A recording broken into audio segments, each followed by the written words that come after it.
Welcome back. Welcome in. This is Country Roads Confidential at earsports.com. It's a Paramount podcast. I am Mike Casaza for an emergency episode tonight. Chris Anderson, Neal Brown, no longer the head coach at West Virginia, does not make it beyond 6 years here. And the Mountaineers are, I wouldn't say starting over, but embarking on a coaching search at a really unusual time in college sports and maybe even the FBS offseason here. Let's start with just the fact that the change has been made. I guess the facts, the when and the how don't really matter right here as much. Kind of trivia for the future, but the act complete now. For a while, it seemed like West Virginia would be handcuffed, hamstrung by finances. That not the case. The money's real for sure. The problems that we've all talked about are real. Nevertheless, the Mountaineers are going in this direction. Yeah, and obviously, I think they took their time with trying to figure this out. This isn't something that they had planned on or made decisions on.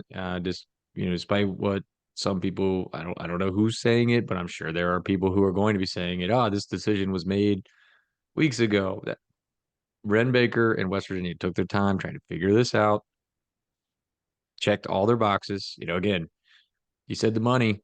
It's a thing. It wasn't not a thing. It was a discussion. It was part of the decision, or at least part of the hesitation about an earlier decision, I suppose. But all of that apparently cleared up, and now West Virginia is moving on. We'll see some details here, but let's go over some facts when it comes to the buyout. You know the number here, Chris, and you can share that in a second. Let me just tell you how this works, though. He will get paid regularly for the remainder of the time that he is under contract. For someone who says that West Virginia will negotiate this sum down and make it more palatable, that is either Neal Brown's agent saying that because he has screwed up and done that, or that's Neal Brown's wish, which doesn't seem like goodwill that he owes the university since he got fired. I would be stunned if we found that in some sort of severance agreement, Brown took less than his buyout. I would be stunned if it is a lump sum today or in the near future. It's better for the university and its bookkeeping to grade this out over the remaining time of the contract. You can budget it. It looks better on your bottom line, and that's less cash in hand you have to commit to it when you have an immediate thing like, I don't know, buying out a coach you're going to hire or paying your student athletes and revenue sharing. You need that money. You're not going to give up a lump sum, especially when just budgetarily it makes sense to spread it out over time. Um, and why the world would Brown negotiate the sum down? West Virginia can get off the hook a little bit, and Brown can, I guess, do West Virginia a solid by getting a job that pays him a lot here in the near future. We can talk about that and some whispers we've heard. Let's just say, round number, he makes $4 million from West Virginia for being the head coach next year. He is an analyst in the SEC making $100,000. West Virginia will owe him 3.9 million. Basically, West Virginia pays him for the remainder of the time that he is under contract either the difference of what he makes at his new job and what he would have made at West Virginia, or zero if he makes more at his new job than West Virginia. That's the simplest way I can put it. What type of money are we looking at here, Chris? All right, let's break it all down. This seemed to confuse everyone for reasons unbeknownst to me. We put together a story, the true math of Neal Brown's buyout. I gave examples. I put the math out for everybody to see. It still seemed to be confusing. So I'm glad we started here because let's break it all down.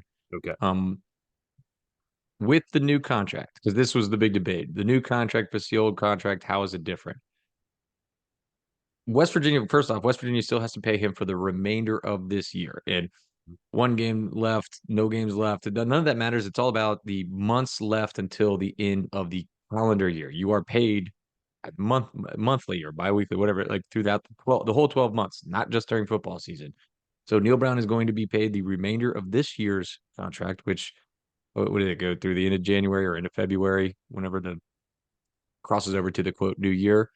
And then from then on out, West Virginia owes 75% of the remaining salary, which equates to $9.525 million over the next 3 years. As you pointed out, offset language is in there, can be offset by some, but West Virginia does have the full all the way through the end of the year, calendar year 2027, to make all of those payments. So it's not all at once, it is spread out.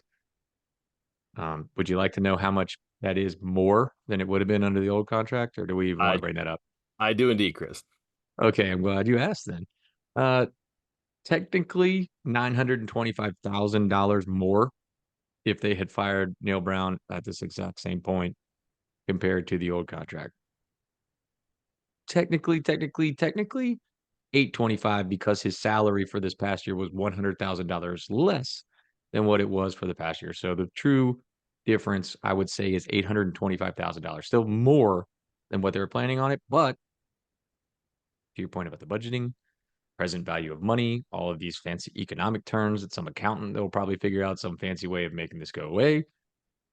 It's $825,000 more with an extra year to do it. So yeah, West Virginia would have had to pay under the old contract. What was it? 8.6 million, I believe it was, in by the end of 2026. Now it's 9.525 by the end of 2027. So $825,000 more, but an extra year to do so. Just I've written about this in some of the conversations that we've had in recent weeks. West Virginia expects a coaching change to cost low end $8 million, high end $10 million, but with the intent to spend 10 million. If you're going to do this, do this. That's buying out a new coach and his staff. That's the salary. You're gonna have to raise the money that you give your head coach, give your assistant coaches. Your budget's gonna have to go up too. Like it's a lot of money there too. And oh, by the way, unlike that West Virginia gets to 20 22 million dollars in revenue sharing the first year, maybe the first 2 years, maybe 10, 12, 15 the first 2 years, that's still money coming out of the pocket. So difficult. And that's where it comes to this, Chris. Why? We've talked about the financial realities for a while. And here's the best explanation I can give. It became clear that West Virginia was going to do more damage by not making a change than benefit, or risking, I should say, reaching for the benefit. And that's not a risk you can take. And they weren't going to take. My conversations with folks who have spoken to Baker, or have spoken to people who have spoken to Baker, or who are familiar with Brent Baker's thinking, that in recent weeks he had become more open to the idea of the possibility of making a change. I think for a while we mentioned this before, so if it's us, it's me, my bad.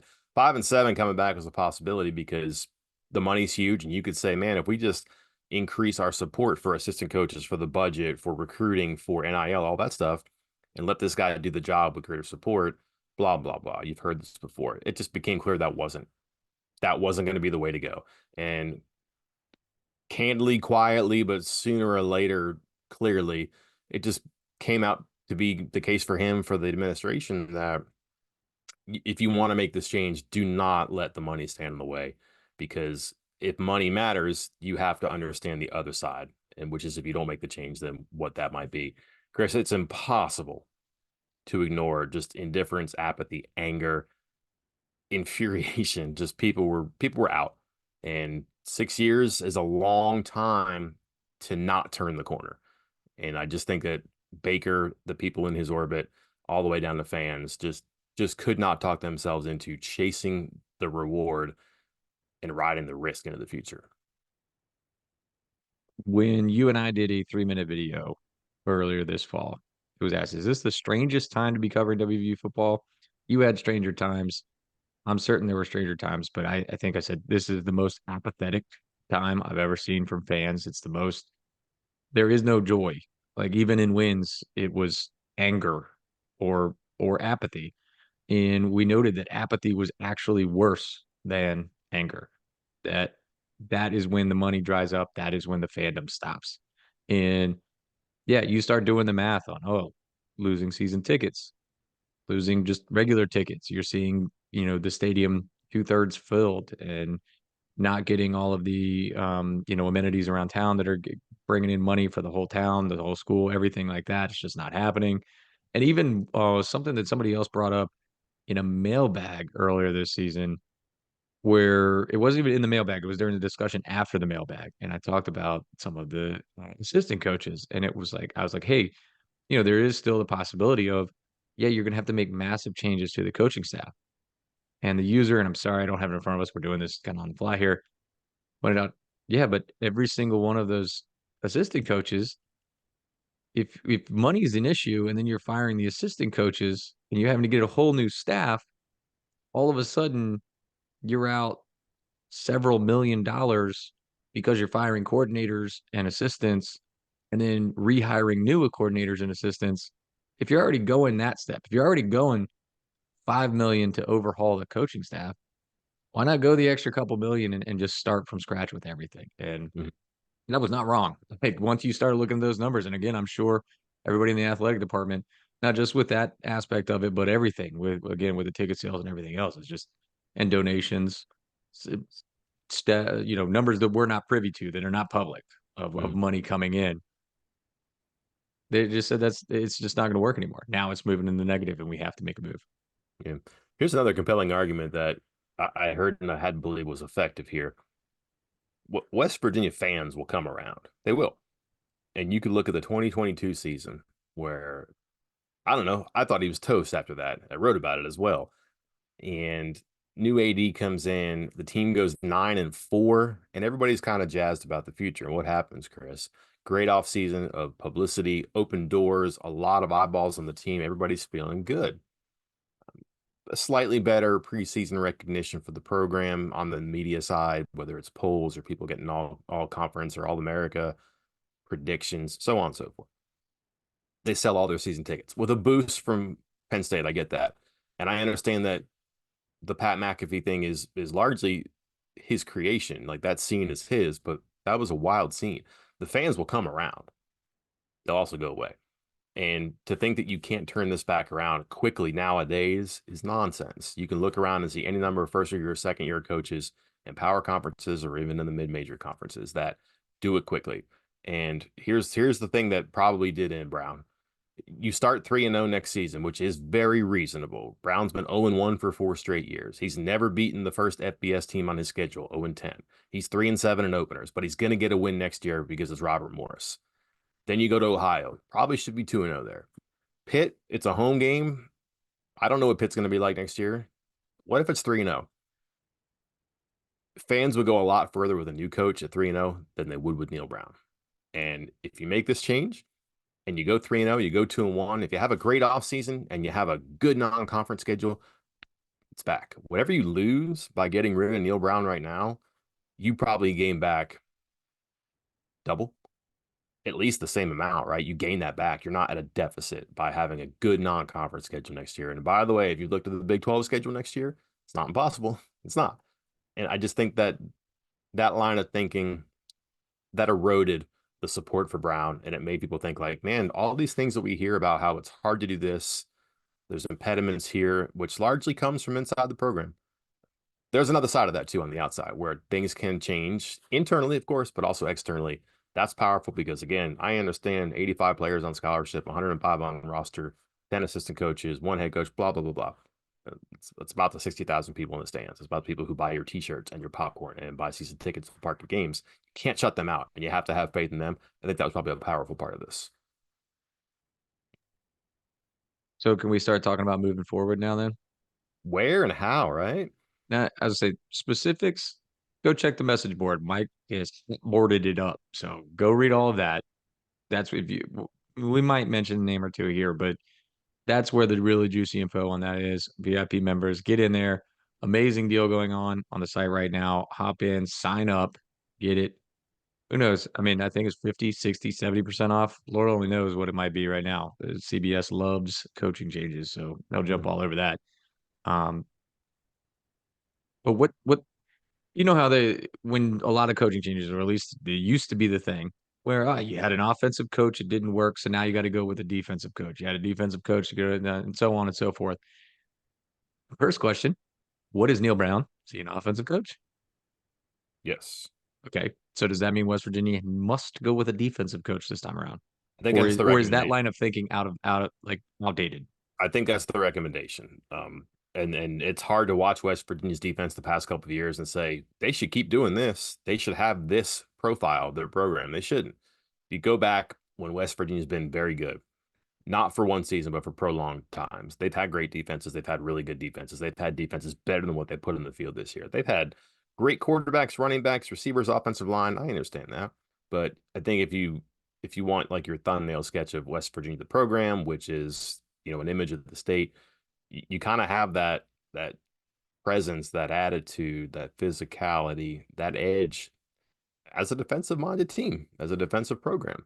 And some of the great wins in school history, by and large, the defense, some of the great wins in the Big 12 era when they walked into this guns blazing offensive conference because of the defense. Not all of them, but not nearly enough lately.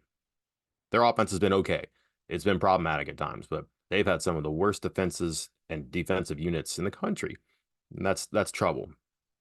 Moreover, Chris, the word I hear a bunch is just soft from people. Just that's the soft side of the ball. It doesn't get better, it doesn't make corrections, it does not affect the game, and it can get pushed around. And that is going to tick off a lot of people I know. Don't get mad at me though. That's what people have told me because that's what they've observed, and that's got to be fixed. There are people out there who have and will advise West Virginia that offensively the concepts aren't bad, the talent isn't good, they should be winning more than they are. Guess the defense. I think you probably have to focus on that, but I also think that if you find the right coach and you focus on that side of the ball, and maybe it's a head coach, maybe it's an offensive coach who wants to be that guy, I don't know. But if the preference isn't given toward the defense, you're not going to progress getting back what you lack and what you need nearly as fast. It'll come back with wins if they're inspired by the offense. That's accelerated when all of a sudden you have that edge back on defense. So I think that is what the advice will be, and wouldn't be surprised if that's what the outcome is too. And if it's not a head coach who's an offense or defensive guy, or if it's not a defensive coach, it's going to be somebody who's going to really focus on that defensive coordinator hire, whether it's bringing his guy or going out and getting somebody that could really put a stamp on things for him. 1 second, typing this up real quick. Mike reporting Tony Gibson looking for dogs and going to WVU. There you go, Mike. You ready to So let's publish? let's You want me talk to hit hot board. publish on that? Let's talk hot board because Anthony is on the list, man. There's going to be 21 names on there right now. At best, I'm wrong on 20 of them. I understand that, but like these are names that have come up in conversation with not a large number of people, but people who are in the industry, at the school, who are in college football, who are in college sports, pro sports too. Just what do they think? What's a match? What have they heard? What should they do? Who knows, right? We don't know, but this is the idea. Hopefully one of them is in there, right? Because it's 21. It's bird shot right there. I'm gonna hit something with this. Um, there's one right now that like I just want to put out there because you're gonna see it and you're gonna roll your eyes. But here's where I go on this. Like, I don't think Nick Saban's gonna be the next head coach. I think West Virginia's going to call him, and I think they have a good relationship with him. I think he'd be silly not to. They just did this with John Beeline, and before that, they did it with Jay Wright and Roy Williams, where you call him and you take a shot. So if you see the Nick Saban thing, don't be offended. Like that's so cliche. Make him say no, yeah. But also, Saban's been pretty friendly and generous with his time with the program, and it's not just because he came for a Milan Park Foundation fundraiser with Baker a couple months ago. Um, and they met and they talked. I should say they met. I think they met before, but they talked, right? There are worse allies to have and worse advisors to have than Nick Saban. And if that guy says, man, I don't want to coach your team or I don't want to coach again, but I got some ideas for you. This guy's good. Think about this guy. Like that's useful. So at the very least, you have a conversation there. And then you're going to have a pot of players in this game that have West Virginia connections, and Gibby's one of them. You can probably guess on a couple others, whether it's WVU or the state West Virginia. But I think those shackles are off, and if it is outside the outline of the state, well, um, everybody inside will get happy when whoever is in charge of it makes this right again. So sure, the border matters, but I think that someone who knows how to do the job and has a trajectory, it's a pretty interesting concept right now because if you look at what Darren DeVries is, head coach, had the job, the trajectory is great. Everybody agrees, a winning track record there. So you try to match that up. So some of the word I guess would be retreads. I don't know that they're going to be in there. You might see some head coaches, but they're going to be interesting names. And you might see people who have West Virginia ties, but it might not be the people you think. So I think that a Darren DeVries situation is what you would use to project onto the whiteboard right now. Who fits those parameters in college football? That's an offensive coach who cares a whole heck of a lot about defense. Um, so is it one or the other? Probably, but I think you're going to find a lot of balance in who they go after. Think do you think Nick Saban's bored talking to Pat McAfee all the time? think maybe that's what might drive him back into coaching? Or do you think Pat is like helping push him to WVU now? Now that he might have got wind of this and is already pushing. What if Pat's the new Dion? Just put Pat in charge. He could be Gottlieb slash Dion, like the high profile player in the like he's the guy in the media who's got all the juice. He comes to your program, he's in charge, but he's also in the media like Doug Gottlieb. He's the head Hey, coach and he's still doing the show. Mike, put him on the hot board. The worst It's he can just, be is wrong on 21, I guess. he's not So on there. don't worry about it. So Pat's getting paid more to do what he's doing now than he would at West Virginia. he Which certainly would, but maybe he'll come let for me free. ask you this then. Speaking of money, what realm of cash are we talking about here? I mean, I know this is obviously this is a rapid reaction, so we're not very far into the woods yet, but to say, I'm trying to think of how to phrase this. Neal Brown's contract, wow, like people are going to hear $4 million. I think, yeah, that's done. It's not that much in the world of Power Four football. I'd have to look, but I don't think it's top 25 right now. Um, is West Virginia going to be able to pay more than that? Or are they going to have to hope someone cuts a deal, someone comes up from a lower rank and takes less money? What kind of money are we talking about here? Because again, if money was part of the delay, if you will, one would think that money is also going to be a topic with the new hire. Yeah, I'm not sure money delayed it, but I think money was something they thought about. I don't think they fire in the middle of the season, but maybe I mean, yeah, maybe he doesn't make it as far as he did. Yeah, I get that. It was something they had to reconcile. But their assistant coach pay and their head coach pay are bottom third in the Big 12. I want to say maybe 11 and 13 or 12 and 13 head coach, assistant coach. And that's not good enough. If you're gonna get, let's just say Barry Odom, because that's the name that has been spit out. My man's got a $3 million buyout, right? That counts. And I think he's making like 1.75 this year. So what is he gonna want? Is he gonna want 4 million like Neal Brown? Possibly, because he's coming in to be the new coach here, right? You don't want to take a step back, and he's been an Power Five coach before, possibly. I think you're looking at a situation though, and again, we'll use Baker and basketball and DeVries again. Huggins had a pretty good salary for basketball, and they just were not going to give DeVries that. They weren't. It's kind of fit on who you are and what you've done. I'm not sure how many head coaches will be on Rem Baker's list. There's not many on my list right now, and none of them are in a power conference. I think Chris, of all the active Power Five head coaches, Power Four head coaches right now, 9 left a power conference job for a powers conference job. It doesn't happen. That's why it was so weird for Dana Holgorsen to do what he did a couple of years ago, to leave and go to the Houston job that at the time was not on its way up to the Power Five, but eventually made it there pretty quickly, actually. Um, so the money might not be needed. Like it might not be needed. So like a head coach on the list, again, let's just use Odom. You're paying him 4 million in addition to his buyout. Like that's a big number for a guy who's a jump from 1.75 there. I don't know. Other head coaches on my list don't make that money.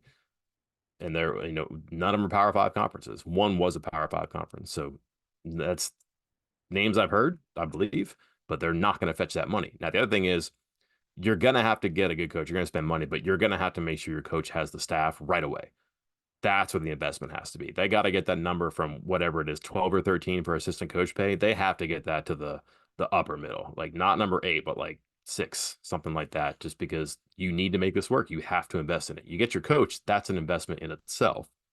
You have to let your coach make it work, and that's you're going to have to spend some money. I'm looking right now, trying to figure this out because there are a couple schools that do not have to report their salaries for their head coaches, but there's 65 Power Four plus Notre Dame schools. Is that correct? Yeah. So No, more than yeah, that now, right? Because Houston, UCF, is it 69 schools now? Yeah. is it? I thought it was 16. I don't know. SMU, 70. It's at least 70 now. Well, yeah, whatever it is, A West lot. Virginia, it's in the 60s. Okay, West Virginia's Neal Brown was receiving $4 million, which tied for 54th, 54, 54 in salary in 2024. And So just in the Big 12 private schools, TCU is above that.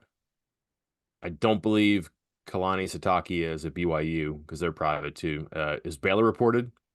Because he's I see TCU and Baylor are both reported, both are above. Sonny Dykes is getting over 5. Dave Aranda is 4.5. And okay. I believe just no, he didn't get an extension, but they said he was safe. Yeah. So I mean, that number's even lower. Yeah. And it just went down too because he took cuts the last couple of years so he could boost his assistant coach pay. That no one's gonna. That's a hard thing to settle a coach coming in. Take this low number, and we're gonna have a hard time raising your assistant salary pool. No, but take this low number and we'll start your pool high. I think that's the pitch you have to have right now because coaches know about that. That industry and those agents, they know about that. It's gonna be a question you ask for sure. Maybe the second question you ask. The first one is, what's your revenue sharing plan? And the second one, you get into money. Maybe the second one is like, what can I pay my staff? And then, after that, by the way, what are you paying me? So it It might be trickles down what's our NIL budget? up there too. And again, that's a really low number. People don't want to hear that, but like West Virginia is, I think I had this before, 13th in the Big 12. There's 16 teams. I think Houston is below them. Iowa State's below them. There's one more school, Arizona State, Mhm. which is not a great number right there All too. right. Well, all right. So we talk money, we talk philosophy. Let's talk a little bit about timeline. Now, last time West Virginia had a coaching search, it was 4 days, 5 days, something like that, from Holgerson and Neal Brown. The switch from Stewart to Holgerson was interesting. The switch from Rodriguez to Stewart was interesting. So this might be the first. I don't want to say real because the Holgerson to Neal Brown change was real.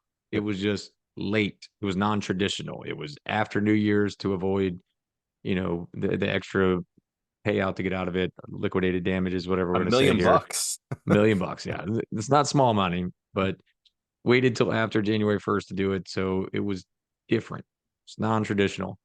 This is the first traditional coaching search since ever. Because was even Rich Rod was like That in was a full line. blown coaching search, but yeah, That but was a full-blown coaching it search. ended Okay. very strange. Huggins was like one day, I think.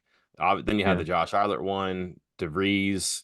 But for football, yeah, I mean the Stewart one was quick. The Holgerson one was just so off the books that when he arrived, and then we knew Dana was leaving for what, 2 weeks before he did. Yeah. I mean, but before the game and after the game, probably 2 weeks. So that's interesting. I want to put a pin in that. Come back to it. Just and reset this too on the contract extension, which I think that started to probably weigh on Baker a little bit too. He probably was tired of hearing about it from people. I'm not sure he doesn't believe it was the right move. I think he's probably tired of hearing about it and doesn't want that to be the snowball that people throw at him. So yeah, clearing that is a good idea. But what that did achieve was it got rid of that date where the buyout goes down. Like, so imagine having to wait until I think it was January 1st, Chris. Yeah, that's what it was on the old contract. Yes. And so we've talked about how money they had to be mindful of here. They might have been mindful of that money and waited. And then, Chris, the last time they waited past January 1st, do you know who they hired? Neal Brown. Yeah. So not to denigrate Neal Brown, but like that clearly didn't work out the way they wanted. So you want to be at the front of the line here. And they knew Holgerson was leaving. So it's not like they had to wait, but you couldn't go out and hire a coach and you had one. And then Brown, Fickle, Tony Gibson were kind of guys that they circled. I think Mike Norvell was in that group as well toward the end. Not one of the final names, but not the greatest list of candidates right there. Maybe they could have done better for sure, but I'm not sure you're wowed by that because it was so late in the game. So yeah, start soon here and you can because the contract doesn't handcuff you. And then it goes like this now, Chris. It just depends on what you think is going to happen. There's a growing number of group of five jobs. I just don't know how many power five jobs there's going to be, power four jobs there's going to be. Like I've talked to people who think like 10. That might be it. And again, they don't leave for one another. How many are firing? I think schools are curious about the money and doing it. Like just we heard this in the basketball search. People were not going to buy out coaches from other schools because they needed the money for whatever reason. Like good programs too. So it might depend on where they're aiming because it might be easy to pluck a coordinator from somewhere. It might be easy to, but like if you're going to get a head coach, do you want to hire a coach who's not in a bowl game? So you're waiting until late December then. So you're probably thinking if you're going to expedite this, you're not looking at head coaches. So that takes off the maybe short number of group of five coaches. you're likely looking at a guy who's got a headset and a clipboard, but doesn't have, all the power to run the program. So like a coordinator, position coach, likely a coordinator, and that would get it done faster. So I'm kind of using the outcome for the timeline by saying, like, I think they want to get this done quickly. They'll probably hire someone who isn't a head coach. The longer they wait, you might be looking at a head coach though. So here we are today, knowing that there's football left to be played.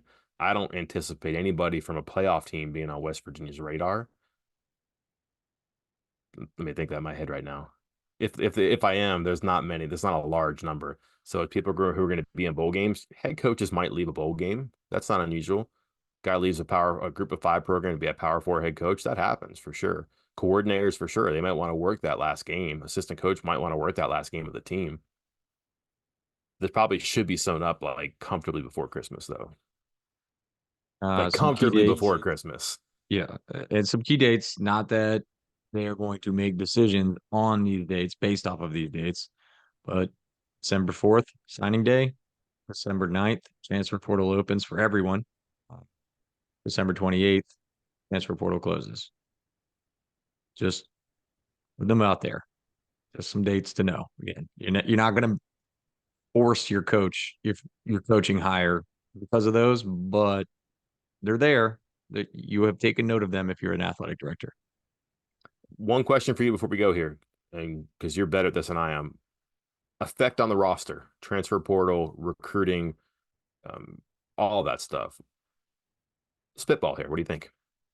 Yeah, bigger effect than if you'd stayed, obviously. I think the signing class would have stuck almost all of it. This might push some guys to wait. We'll see. Just, you obviously don't want to, as a writer, reach out to any of these kids and be like, hey, I think the coach is going to get fired. What do you think? So we're not preemptively asking kids about this situation. So this is going to be an after the fact thing. But um, players on the roster, that could be something for sure. They honestly, like, I mean, if you told me it was like 20, 30 kids leaving from the current roster and half the signing class, I would 100% believe that and think that is a very reasonable number because not just the Neal Brown part of it, but obviously with Neal Brown gone, that is also the rest of the coaching staff is going to be gone. Most of them, I know they all have every single one of them has a contract for next season, and the new coach will have an opportunity to ask if they would like to stay if they're interested. Chances of that happening with many of them, any of them, pretty slim. And those are the guys that these players, the current and future players, have built their relationships with. So I think a lot of them are going to be in this wait and see mode of, hey, woo, what's going to happen to my position coach? What's going to happen to my lead recruiter? But odds are, history tells us 20 to 30 guys off the roster at least. And then maybe not be all like key guys, but 20 to 30 guys off. And there's going to be more. Actually, there's going to be more than that because simultaneously, they're paring the roster down. And a lot of these other extras are going to be walk-ons, but you're paring the roster from 120 down to 105 because of the new roster limit rules. So you got to get down that road. It's going to be a wild couple. Yeah, I want to say about to say a couple weeks, but it's going to be a wild few months as far as building this roster for 2025. 21 final year seniors in the roster too. Holy So 50 kids different from 2024 to just 2025. automatically out the door, you think, just because of this Yeah. happening. So it's a lot of work to be Shoot. done for whoever has this. But that goes to what we talked about even earlier in the season, like, when we were discussing this, almost of a because my point was, hey, next year's going to be bad. Like, I mean, it could be bad just because of all the players leaving, the 21 seniors you just talked about leave that are gone. You have no chance of keeping them because they're graduating, eligibility's up. Are you really going to try to push with Neal Brown to do that again? Just, I'm not saying you're tanking 2025. As you noted, it is possible. It's not completely unrealistic to have a good season in 2025. But if you're going to have a rebuilding year, you might as well do it with a new coach instead of trying to run it back with somebody that, quite frankly, the fans are pathetic about. Chris will have to come back and tell us some of our favorite Neal Brown stories and spill some tea because I think people want to hear that bad. You know what's weird? This bugs me a little bit too, but like not long ago when it became clear he was unkeepable, and someone texted me do you feel vindicated now? Like, and it's not somebody who was complimenting me, like, because apparently I've been out to get him. I guess I don't know. Um, and like, and he's like, I guess the one thing I can look forward to is hearing all of the reasons why. And I was like, what? But then I was thinking like just the experiences in the 6 years and so many things, but also what he's been like the last couple of weeks with some of the bizarre things he said too. And this goes back to an old thing of mine that I guess a lot of people have caught on to. When guys feel that wall closing in, they start to act weird. They start to say strange things, and they just don't feel the hook and the repercussions anymore because they know they're probably not coming back or not going to be here anymore too. So um, I'm thinking back now across because what that message to me was made me think about all the times that we crossed paths before, and like I know the year zero thing is an anecdote, but people were like out of their minds because I was hard on the first year, and I was like, I don't know, I'm just covering this. I think this is unusual, and he might be fine, but let's not crown him right now. Let's see what happens. Um, Never happened, and that's not to brag, but it just makes me think about like it was a bizarre 6 years with a whole bunch of stories that seem anecdotal, but are just part of the mosaic of what it's been like this year and or this year, this time that he's had in charge. And I guess we can pull the lid back on some of that stuff in the future here too, in a future episode after dark, I guess. Huh?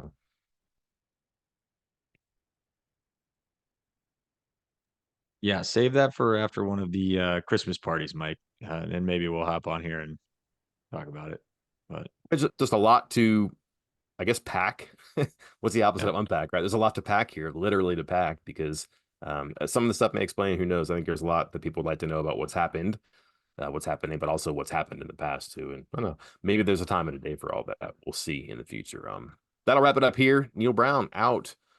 Who's in? Check out the hot board. Lots of names and possibilities. Again, I'm gonna be wrong on at least 20 of them. So don't just kind of see where I'm going with profiles, not necessarily names, but also some names too. I think we can figure that out. Chris, any final words?